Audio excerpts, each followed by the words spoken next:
A Southeast San Diego nonprofit is working every week to help feed its neighbors. The organization was started by a man who was going down a very different path years ago. He explained to me how he completely turned things around to make an impact that is positively San Diego. This is a typical Tuesday for Armand King lately. Brother asked me for a bag of fruit, and you can't tell somebody no to ask you for a bag of fruit and they're working. The nonprofit he co-founded, Paving Great Futures, along with several others, God bless you, come together to give back to their Southeast San Diego neighbors. We operate 3 food distributions weekly for the past 10 months. We feed, just Tuesday alone, today, we feed over 2,000 individuals.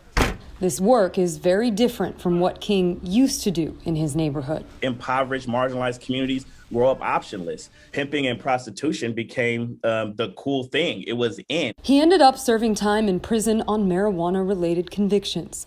King says time and experience was what really changed his outlook. Start of that transition was when my brother was murdered.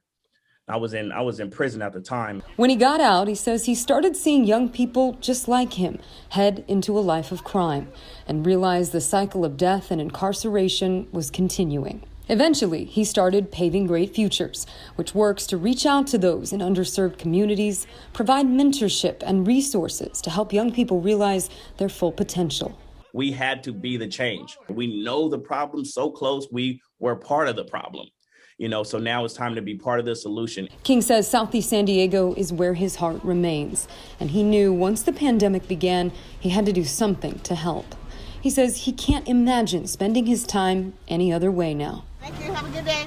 If today was my last day to breathe, I was a happy man, and let that be known. So I'm here I'm a tool. I like the U word, not use, but utilize. Utilize me, and let's help save some lives. The weekly food distributions happen on Tuesdays at the Jacobs Center. Anyone can get food. You just have to show up.